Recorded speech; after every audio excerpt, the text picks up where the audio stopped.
Allahu Akbar, Allahu Akbar, Allahu Akbar. La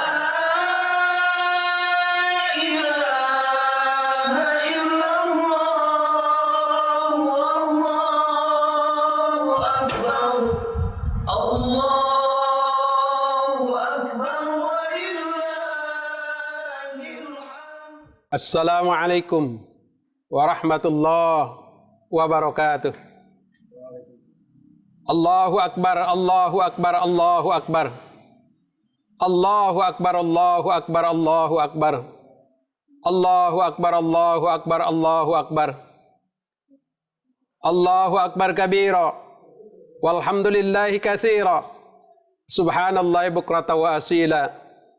La ilaha illallah wallahu akbar. Allahu akbar walillahil hamd. Alhamdulillah.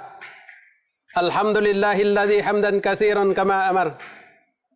Nahmaduhu subhanahu wa ta'ala an qad ja'ala al-khalila Ibrahima imaman lana li sairil bashar.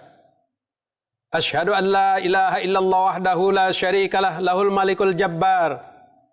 Wa asyhadu anna Sayyidana wa nabiyyana Muhammadan abduhu wa rasuluh al-mab'utsu lin-nasi liyunjiyahum min adzabin nar. Allahumma shalli wa sallim ala sayyidina Muhammadin al-mukhtar wa ala alihi wa ashabil akhyar. Ittaqullah haqqa tuqatih wa la tamutunna illa wa antum muslimun. A'udzu billahi minasy syaithanir rajim. Bismillahirrahmanirrahim. Falamma balagha ma'ahu sa'ya qala ya bunayya inni ara fil manam anni adbahuka fandur madza tara. Qala ya abati fa'al ma tu'mar satajiduni insyaallahu minas sabirin.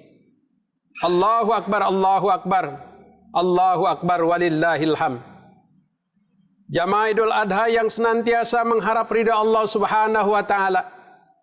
Puji syukur mari kita panjatkan kehadirat Allah Subhanahu wa taala yang telah memberikan nikmat iman, Islam serta sehat walafiat sehingga kita dapat beraktivitas selama ini termasuk hari Idul Adha. Alhamdulillah, tentu merupakan satu kenikmatan dan kebahagiaan yang tak terhingga sekalipun dalam suasana Covid-19 yang melanda bangsa Indonesia dan bangsa-bangsa di dunia. Bahwa pada hari ini kita merayakan Hari Raya Idul Adha, hari raya terbesar bagi umat Islam yang pelaksanaannya sedikit berbeda dari biasanya. Social distancing sesuai aturan protokol kesehatan. Hari Raya Idul Adha juga merupakan hari raya istimewa karena dua ibadah agung dilaksanakan pada hari raya ini, yaitu ibadah haji dan ibadah kurban. Keduanya disebut oleh Allah di dalam Al-Quran sebagai salah satu syiar Allah yang harus dihormati dan diagungkan oleh hamba-hambanya.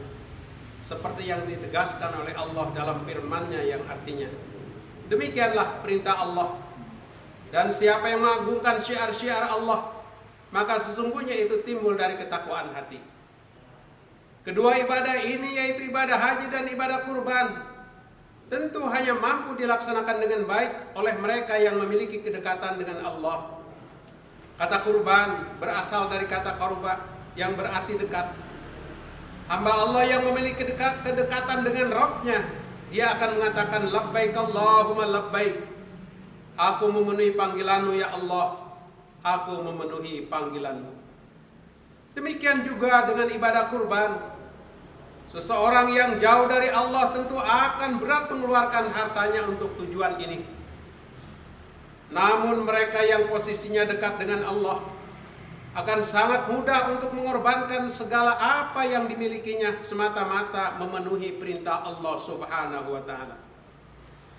Mencapai posisi dekat dengan Allah tentu bukan merupakan bawaan sejak lahir, melainkan sebagai hasil dari latihan mujahadah dalam menjalankan apa saja yang diperintahkan Allah. Karena seringkali terjadi benturan antara keinginan diri atau hawa nafsu dengan keinginan Allah. Disinilah akan nyata keberpihakan seorang apakah kepada Allah atau kepada selainnya. Sehingga pertanyaan dalam bentuk muhasabah atau evaluasi diri dalam konteks ini adalah, mampukah kita mengorbankan keinginan dan kesenangan kita karena kita sudah berpihak kepada Allah? Sekali lagi, ibadah haji dan ibadah kurban merupakan gerbang mencapai kedekatan kita dengan Allah Subhanahu wa taala. Yang walaupun pada tahun 2020 ini pelaksanaan ibadah haji ditunda oleh pemerintah mengingat musibah Covid-19 belum menunjukkan penurunan yang signifikan. Allahu Akbar, Allahu Akbar, Allahu Akbar walillahil hamd. Manusia yang begitu dekat dengan Allah, yang diberi gelar Khalilullah atau kekasih Allah, adalah Nabi Ibrahim alaihissalam. Sosok Ibrahim dengan kedekatan dan kepatuhannya secara paripurna kepada Allah tampil sekaligus dalam dua ibadah di hari raya Idul Adha, yaitu ibadah haji dan ibadah kurban. Dalam ibadah haji, peran Nabi Ibrahim tidak bisa dilepaskan. Tercatat bahwa syariat ibadah ini sesungguhnya berawal dari panggilan Nabi Ibrahim yang diperintahkan Allah Subhanahu wa taala dalam surat Al-Hajj ayat 26-27. Allahu Akbar, Allahu Akbar, Allahu Akbar walillahil hamd. Dalam ibadah kurban, kembali Nabi Ibrahim tampil sebagai manusia pertama yang mendapat ujian pengorbanan dari Allah Subhanahu wa taala. Ia harus menunjukkan ketaatannya yang totalitas dengan menyembelih putra kesayangannya yang dinanti kelahirannya sekian lama. Allah Subhanahu wa taala berfirman pada surat As-Saffat ayat 102. Maka tatkala anak itu sampai pada umur sanggup berusaha bersama-sama Ibrahim, Ibrahim berkata, "Hai anakku, sesungguhnya aku melihat dalam mimpi bahwa aku menyembelihmu. Maka pikirkanlah apa pendapatmu." Ia menjawab, "Hai bapakku, kerjakanlah apa yang diperintahkan kepadamu. Insya Allah kamu akan mendapatiku termasuk orang-orang yang sabar." Begitulah biasanya manusia akan diuji dengan apa yang paling dia cintai dalam hidupnya. Allahu Akbar, Allahu Akbar, Allahu Akbar walillahil hamd. Andaikan Ibrahim manusia yang gaib, tentu akan sulit untuk menentukan pilihan Allah atau Ismail. Berdasarkan rahasia normal, boleh jadi Ibrahim akan memilih Ismail dengan menyelamatkannya dan tanpa menghiraukan perintah Allah Subhanahu wa taala tersebut. Namun ternyata Ibrahim adalah sosok hamba Allah pilihan yang siap memenuhi segala perintahnya dalam bentuk apapun. Ia tidak ingin cintanya kepada Allah memudar karena lebih mencintai putranya.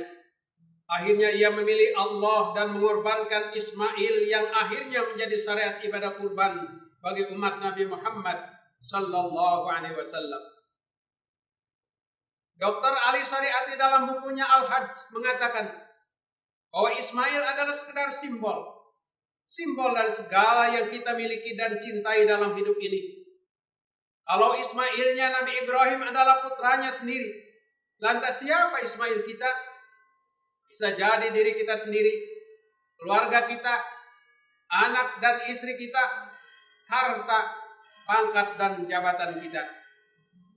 Yang jelas seluruh yang kita miliki bisa menjadi Ismail kita yang akan diuji dengan itu.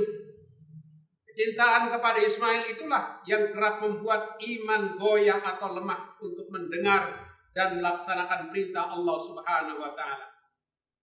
Kecintaan kepada Ismail yang berlebihan juga akan membuat manusia menjadi egois, mementingkan diri sendiri dan serakah, tidak mengenal batas kemanusiaan. Allah Subhanahu wa taala mengingatkan kenyataan ini dalam firman-Nya. A'udzubillahi minasyaitonir rajim. Qul in kana aba'ukum wa abna'ukum wa ikhwanukum wa azwajukum wa ashiratukum wa amwalun iktaraftumuha wa tijaratun takhshawna kasadaha wa masakin tardawnaha ahabba ilaikum minallahi wa rasulih wa jihadin fi sabilih fatarabbasu hatta ya'tiyallahu bi amrih wallahu la yahdil qaumal fasiqin. Artinya katakanlah, jika bapak-bapak, anak-anak, saudara-saudara, istri-istri, kaum keluargamu, harta kekayaan yang kamu usahakan, perniagaan yang kamu khawatiri kerugiannya, dan tempat tinggal yang kamu sukai adalah lebih kamu cintai dari Allah dan Rasul-Nya, dan dari berjihad di jalannya, maka tunggulah sampai Allah mendatangkan keputusannya dan Allah tidak memberi petunjuk kepada orang-orang yang fasik. Allahu Akbar, Allahu Akbar, Allahu Akbar, walillahil hamd. Ketaatan yang tidak kalah teguhnya dalam menjalankan perintah Allah adalah ketaatan Ismail untuk memenuhi tugas bapaknya. Pertanyaan besarnya adalah, kenapa Ismail seorang anak yang masih belia rela menyerahkan jiwanya? Bagaimanakah Ismail memiliki kepatuhan yang begitu tinggi? Nabi Ibrahim senantiasa berdoa, Tuhanku, anugerahkan kepadaku anak yang soleh. Maka Allah Subhanahu wa Ta'ala mengabulkan doanya. Kami beri kabar gembira kepada Ibrahim bahwa kelak dia akan mendapatkan gulamun halim, seorang anak yang mulia. Inilah rahasia kepatuhan Ismail yang tidak lepas dari peran serta orang tuanya dalam proses bimbingan dan pendidikan. Sosok gulamun halim dalam arti seorang yang santun, yang memiliki kemampuan untuk mensinergikan antara rasio dengan akal budi pekerti, tidak mungkin hadir begitu saja tanpa melalui proses pembinaan yang panjang. Sehingga dengan tegar Ismail berkata kepada ayahandanya dengan satu kalimat yang indah, wahai ayah, laksanakanlah apa yang diperintahkan Allah. Niscaya ayah akan mendapatiku seorang yang tabah hati, insya Allah. Orang tua mana yang tak terharu dengan jawaban seorang anak yang ringan menjalankan perintah Allah yang dibebankan kepada ayahandanya? Ayah mana yang tidak terharu melihat sosok anaknya yang begitu lembut hati dan perilakunya? Disinilah pentingnya pendidikan keagamaan bagi seorang anak sejak kecil.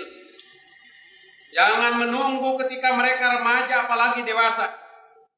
Sungguh keteladanan Ibrahim bisa dibaca dari bagaimana ia mendidik anaknya, sehingga menjadi seorang yang berpredikat gulamun halim, anak yang soleh dan berbudi pekerti yang baik.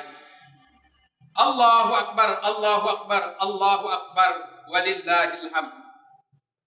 Setelah mencermati dua pelajaran kehidupan yang sangat berharga di atas, Profesor Dr. Mustafa Sibai pernah mengajukan pertanyaan menarik yang menggugah hati. Akankah seorang muslim di hari raya ini menjadi sosok egois yang mencintai dirinya sendiri atau mementingkan kepentingan dirinya di atas kepentingan orang lain? Memang secara fitrah manusia cenderung bersikap egois dan mementingkan diri sendiri. Ia melihat kepentingan orang lain melalui kepentingan dirinya. Namun demikian, manusia pada dasarnya adalah cenderung untuk saling bekerja sama, memilih untuk bermasyarakat dibandingkan menyendiri, dan pada gilirannya akan mendorong dirinya untuk merelakan sebagian haknya untuk orang lain. Dalam hal ini, tentu kita sepakat bahwa kita sangat berhutang budi terhadap orang-orang yang telah berkorban dan mendahulukan kepentingan orang lain. Kita berhutang budi dalam bidang ilmu pengetahuan kepada para pengarang seperti para ulama, muhaddisin, mufassirin, dan filosof yang dengan tekun menghabiskan usia mereka untuk menulis dan memenuhi lembaran-lembaran kertas dengan hikmah dan ilmu pengetahuan. Allahu Akbar, Allahu Akbar, Allahu Akbar, walillahil hamd. Kita pun berhutang budi dalam memanfaatkan negeri ini kepada orang tua generasi pendahulu, para pembina dan perintis mereka yang telah berjasa untuk itu. Kita pun berhutang budi dalam masalah akidah dan agama yang kita banggakan ini kepada generasi salafus soleh yang menanggung bermacam-macam kesulitan dan penderitaan dalam mempertahankan risalah ini. Mereka telah mengorbankan harta dan jiwanya menghadapi musuh-musuh Islam untuk menyampaikan agama ini kepada orang-orang setelah mereka. Maka sepatutnya lah kita melanjutkan rangkaian pengorbanan mereka kepada generasi berikutnya, seperti yang telah dilakukan oleh generasi sebelum kita. Akankah generasi kita saat ini mampu menghargai makna pengorbanan?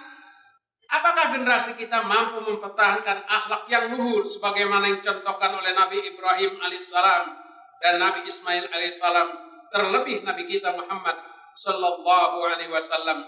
Demikian pula para sahabat Rasulullah dan para generasi salafus saleh.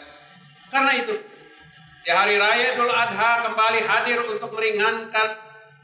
Karena itu, di hari raya Idul Adha kembali hadir untuk mengingatkan kita akan ketinggian nilai ibadah haji dan ibadah kurban yang syarat dengan pelajaran kesetiakawanan, ukhuwah, pengorbanan, dan mendahulukan kepentingan dan kemaslahatan orang lain. Semoga akan lahir keluarga-keluarga Ibrahim berikutnya dari bumi tercinta Indonesia ini yang layak dijadikan contoh teladan dalam setiap kebaikan untuk seluruh umat. Amin. Barakallahu li wa lakum fil Qur'anil azim wa nafa'ani wa iyyakum mimma fihi minal ayati wa dzikril hakim. Wa taqabbala minni wa minkum tilawatahu innahu was-sami'ul alim. Allahu akbar, Allahu akbar, Allahu akbar. Allahu akbar, Allahu akbar, Allahu akbar, Allahu akbar. Alhamdulillahilladzi khalaqal insana khalifatahu fid dunya 'ala ad-dawam wa akramana wa faddalana 'ala ghairina min jami'il hayawanati wal hawam. Asyhadu an la ilaha illallah wa asyhadu anna Muhammadan abduhu wa rasuluhu sayyidul anam. Allahumma salli wa sallim ala hadha an-nabiyil karim Muhammadin wa ala alihi wa ashabihi wa man tabi'ahum ila akhiril ayyam. Amma ba'du, ya ayuhan nas ittaqullah fi jamil halat wal maqalat 'ala ad-dawam. Allahumma ighfir lil muslimina wal muslimat wal mu'minina wal mu'minat al ahya'i minhum wal amwat. Innaka sami'un qaribun mujibud da'wat ya qadiyal hajat. Waj'alillahumma baldatana hadhihi baldatan Indonesia baldatan aminah mutmainnah wa sa'iru biladil muslimina ammah. Innaka ala kulli syai'in qadir.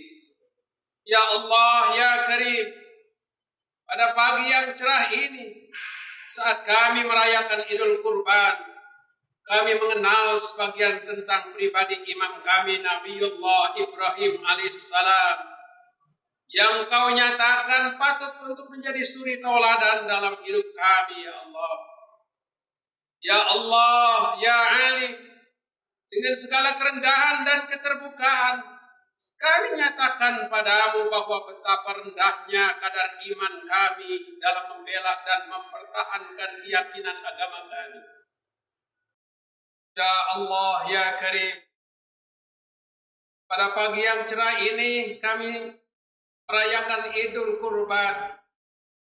Kami mengenal sebagian tentang pribadi imam kami Nabiullah Ibrahim alaihissalam yang Kau nyatakan patut untuk menjadi suri tauladan dalam hidup kami.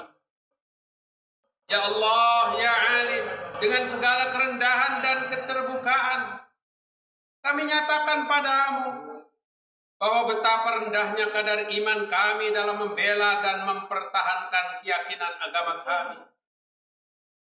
Ya Allah, ya Ghafur, betapa banyak kami telah meminta kepadamu dan betapa banyak nikmat dan karunia darimu. Tetapi sungguh kami masih sangat sedikit berkorban untuk agamamu, apalagi berkorban karenamu. Ya Allah, ya Jabbar, ya Qahhar, betapa lemah diri kami, betapa kuat nafsu dan setan menggoda kami. Tak aneh dosa dan kesalahan menggoda kami. Tak aneh dosa dan kesalahan pun banyak menyertai hidup kami. Lindungilah kami, ya Allah. Berikanlah kekuatan dan ketabahan dalam menghadapi ujian dan godaan ini. Ya Allah, ya Malikul Mulk, penguasa langit dan bumi, tunjukilah kami dan berilah kami kepercayaan serta kekuatan agar kami dapat membawa bendera dan mengibarkan panji kebenaran sebagaimana yang telah dirintis oleh imam kami Nabiullah Ibrahim alaihissalam dan Nabi pilihanmu akhir zaman, Nabi Muhammad sallallahu alaihi wasallam. Ya Allah, ya Ghafur, ampunilah dosa dan kesalahan kami. Ampunilah dosa dan kesalahan ibu bapa kami. Ampunilah dosa dan kesalahan para pemimpin kami. Tiada ampunan selain darimu, wahai Zat yang maha pengampun, lagi maha penyayang. Rabbana atina fid dunya hasanah, wa fil akhirati hasanah, wa qina adzabannar. Walhamdulillahi rabbil alamin. Wassalamualaikum warahmatullahi wabarakatuh.